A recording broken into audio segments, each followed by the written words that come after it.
Turabasuhuje cyane aho muri hose, Imana ikomeze ibarinde kandi twizeye ko mumeze neza.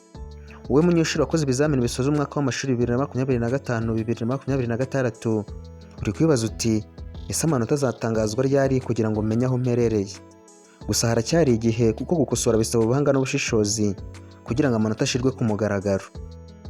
Muri ibi biganiro bigufi rero tugiye kujya tubagezaho, ugomba kubikurikirana ukabisangiza inshuti zawe, ukabisangiza abandi banyeshuri mu gihe dutegereje amanota y'ibizamini bya leta. Mu gice giheruka rero twabonye biba ako kanya nyuma y'uko ibizamini birangira. Uyu munsi rero tugiye kureberamo icyiciro gikurikiraho, ari nacyo gituma abanyeshuri benshi bibaza impamvu amanota adatangazwa mu minsi mike.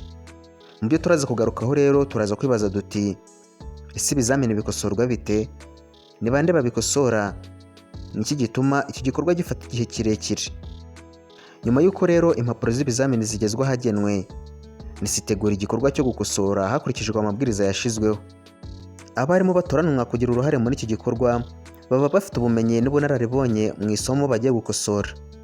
Mbere yo gutangira gukosora rero, impapuro z'abanyeshuri habanza gusuzumwa neza amabwiriza yo gukosora kugira ngo buri mukosora akoreshe ibipimo bimwe. Ibi bifasha kugabanya itandukaniro rishobora kubaho hagati y'abakosora batandukanye.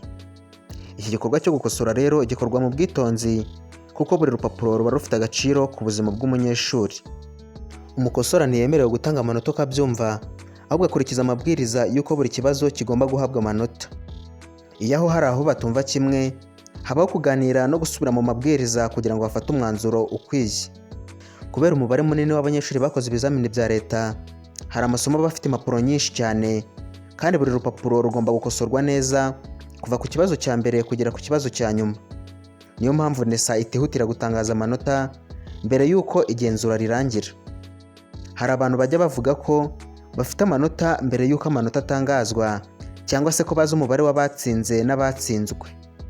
Mu by'ukuri nta makuru nk'ayo aba yemejwe kugeza igihe NESA yatangarije ku mugaragaro.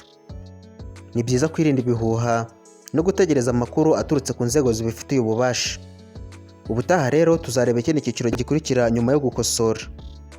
Tuzasobanukirwa neza uko amanota y'abanyeshuri agenwa, ukagenzurwa inshuro nyinshi mbere yo gutangazwa. Niyo mpamvu rero habaho igenzura rikomeye cyane mbere y'uko umunyeshuri amenya umusaruro we. Ntuzacikwe n'igice gikurikiraho. Mwari kumwe nanjye Mizero Felix, Imana ibarinde.